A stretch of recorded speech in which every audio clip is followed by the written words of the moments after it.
बिस्मिल्लाहिर्रहमानिर्रहीम। अस्सलामु अलैकुम वरहमतुल्लाहि वबरकातुहू। व्यूअर्स, जैसा कि आपको मालूम है कि गवर्नमेंट ने कोरोना की वबा की वजह से एक्सेलरेटेड लर्निंग प्रोग्राम में स्मार्ट सिलेबस इंट्रोड्यूस करवाया है, जिसमें तमाम सब्जेक्ट्स के सिलेक्टिव टॉपिक्स शामिल किए गए हैं।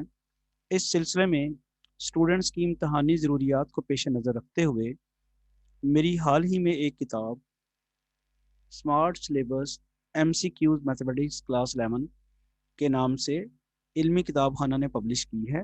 आज मैं आपको इस किताब का तारफ़ कराता हूँ। इसमें हम सबसे पहले कंटेंट्स ऑफ द बुक का जायज़ा लेंगे। उसके बाद हम देखेंगे कि सैम्पल MCQs कुछ डिस्कस करते हैं, जिसमें आपको पता चलेगा कि किताब का असलूब क्या है, किस तरह से किताब में MCQs लिखे गए हैं, और साथ ही साथ जो बोर्ड के क्वेश्चंस आए हुए हैं उनके रेफरेंसेस भी आपको साथ मिलेंगे, और फिर MCQs को सॉल्व करने का हिंट भी बेसिकली साथ दिया हुआ है, ताकि बच्चों को क्वेश्चन को सॉल्व करने में या उसका आंसर तलाश करने में डिफ़िकल्टी पेश ना आए और उसको मेथड समझ आ जाए। फिर एंड पे आप देखेंगे कि आपको किताब कैसे अवेलेबल हो सकती है।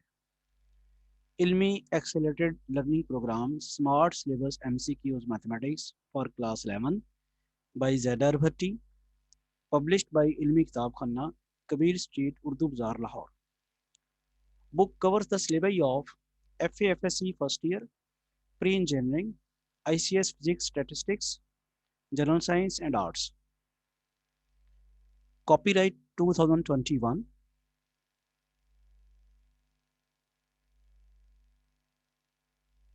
कॉपीराइट में जो सबसे ज़्यादा इम्पोर्टेंट चीज़ है, वो वैसे तो सारा ही बहुत इम्पोर्टेंट है, लेकिन ये आप देख लें कि PDF फाइल बनाना या उसको किसी तरह भी यूज़ करना वो इलीगल है, वो गैर कानूनी है।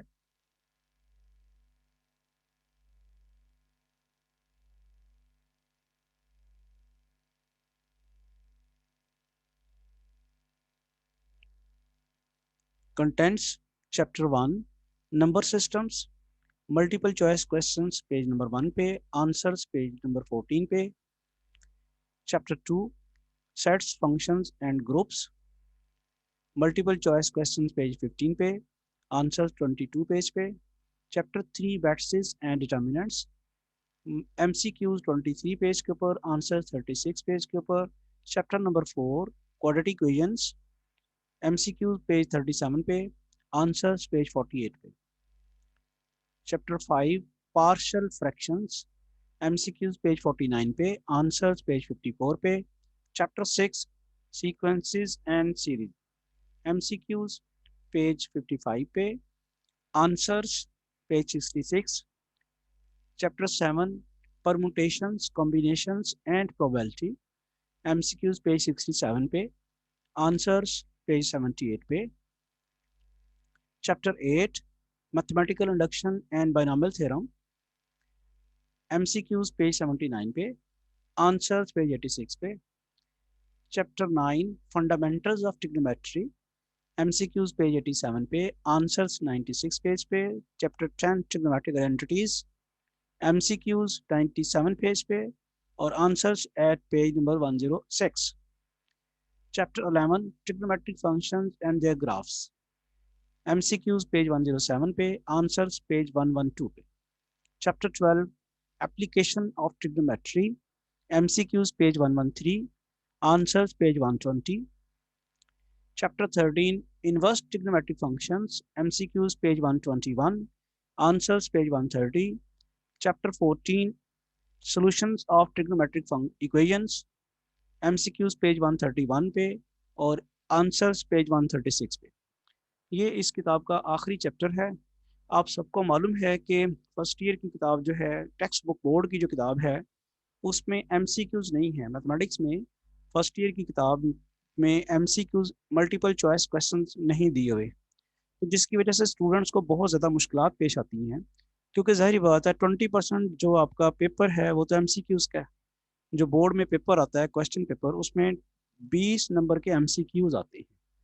तो अब वो MCQs टेक्स्ट बुक में तो है नहीं, तो फिर इसीलिए स्टूडेंट्स को फैसिलिटेट करने के लिए शॉर्ट सिलेबस के मुताबिक एमसीक्यूज अरेंज किए गए हैं और मुझे उम्मीद है कि ये जो हमारा गवर्नमेंट का एक्सेलरेटेड लर्निंग प्रोग्राम इन्होंने शुरू किया है और उसमें जो स्मार्ट सिलेबस इंट्रोड्यूस करवाया है उसकी ज़रूरियात को पूरा करेंगे और बच्चों का पेपर इंशाल्लाह बहुत अच्छा हो जाएगा अगर वो इसको अच्छी तरह कंसल्ट करते हैं।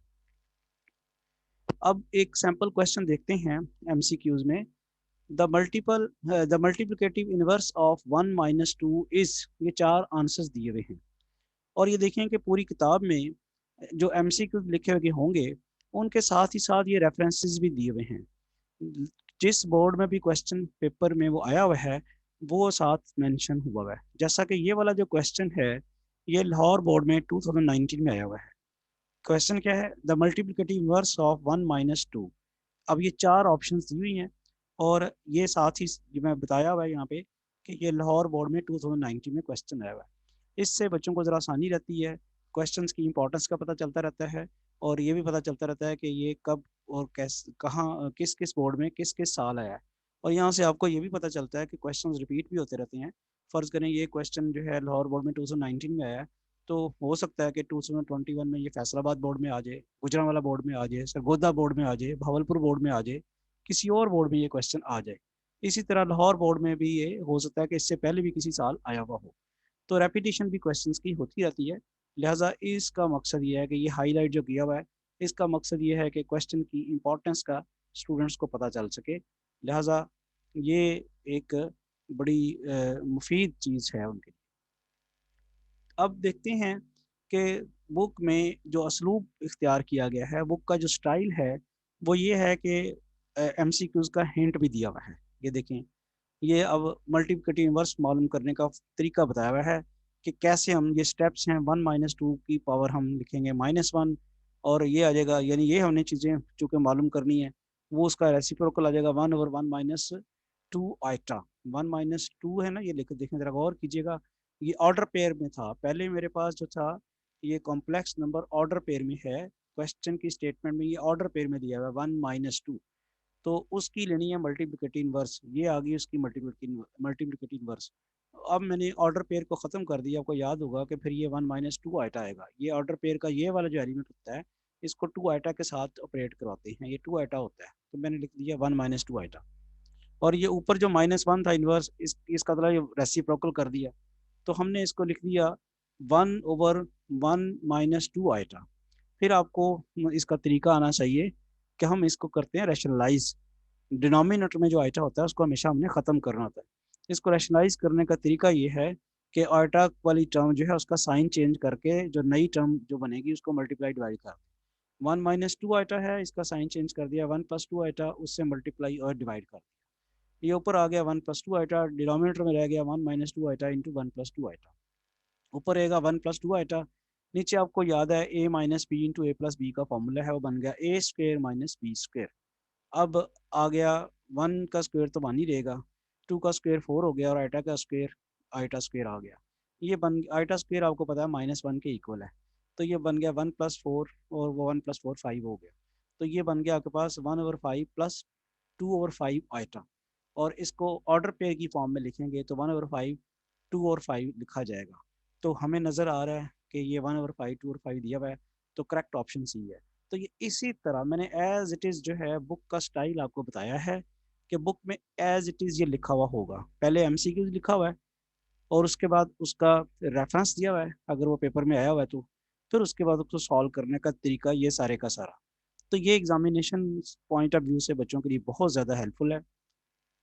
इसी तरह एक एमसीक्यूज जो है वो मैं और आपको दिखाता हूँ कि if f of x is equal to x³ + 2x² - 2x + 5 is divided by x - 1, then the remainder is 8 10 -8 none of these। ये देखें, जैसे मैंने अभी कहा था कि रेपिटेशन भी होती है। ये लाहौर बोर्ड में 2006 में भी आया है और लाहौर बोर्ड में 2009 में भी आया है। तो आपको ये रेफरेंस मिल गया। क्वेश्चन नंबर 21 है किसी और चैप्टर का। अब डेफिनेटली ये चैप्टर जो है क्वाड्रेटिक इक्वेशन वाला चैप्टर है, 4th चैप्टर, उसमें से लिया गया है और ये पेपर में आया हुआ है 2006 और 2009। तो हो सकता है किसी और पेपर में भी आया हुआ हो। तो फिलहाल तो ये रेफरेंस आपके सामने मौजूद है, कम से कम 2 दफ़ा ये लाहौर बोर्ड में आ चुका है। अब इसको सॉल्व करने का तरीका करके है, रिमाइंडर क्या होता है हमेशा, ये आप x-1 से डिवाइड कर रहे हैं तो f ऑफ 1 रिमाइंडर होगा। तो यहाँ लिखेंगे F of 1, F of x चूंकि दिया हुआ है, ये अगर +1 होता तो यहाँ पर एफ ऑफ -1 लिखते, ये -1 है तो एफ ऑफ 1 लिखेंगे। तो एफ ऑफ 1 कैसे बनाना है, ये आपके सामने एफ ऑफ एक्स है, इसमें एक्स की जगह आपने 1 डाल देना, बस एक्स की जगह 1 पुट कर दिया तो आपके पास एफ ऑफ 1 बन गया, 1 क्यूब प्लस 4 × 1 स्क्वायर -2 × 1 + 5, और ये बन जाएगा 1 क्यूब आ जाएगा 1, 4 × 1 4 -2 + 5, और ये 8 बन गया। तो आपके सामने ऑप्शन आ गई है 8 आंसर दिया हुआ है। कौन सा है? क्वेश्चन नंबर 21 जो दिया हुआ था उसका पार्ट ए जो है ये ठीक है, ये करेक्ट ऑप्शन है, यहाँ पे आ गई है। तो फिर एंड पे बुक में ये लिखा हुआ है ये साथ ही कि करेक्ट ऑप्शन इज ए। तो ये बात आपको फॉलो कर ली होगी आपने कि क्वेश्चन इस तरह दिया हुआ है बुक में, साथ ही साथ उसका रेफरेंस दिया गया है, और फिर उसको सॉल्व करके उसका ये हमने रिमाइंडर जो है वो आपको बता दिया कि रिमाइंडर। अब रही बात कि किताब अवेलेबल कैसे हो सकती है, वैसे तो जो आपकी बुक शॉप्स हैं उन सब से आपको ये मिल जानी चाहिए, आप सिर्फ नाम लें। दो चीज़ें आपने बेसिकली बतानी होती, तीन चीज़ें बतानी होती है, किताब का नाम, ऑथर नेम और publisher. Book name, book title, author name and publisher, ये तीन चीज़ें अगर आप बता दें तो आपको किताब मिल जानी चाहिए। आप क्योंकि इल्मी किताब खाना बड़ा मशहूर किताब है, पब्लिशिंग कंपनी है, तो ये बड़ा वेल नॉन पब्लिशिंग इंस्टीट्यूशन है, तो इसकी किताबें आमतौर पे हर जगह मौजूद हैं, तो आपको अपने हर सिटी में ये मिल जानी चाहिए। फ़र्ज़ करें किसी वक्त किसी बुक शॉप से नहीं मिलती तो ये इल्मी किताब खाना की वेबसाइट से आप ऑर्डर प्लेस करके डायरेक्ट भी मंगवा सकते हैं। और फिर एक तीसरी ऑप्शन भी मौजूद है, और वो ये है कि आप इल्मी बुक हाउस की इन कॉन्टैक्ट्स पे व्हाट्सएप मैसेज करके भी आप होम डिलीवरी करवा सकते हैं।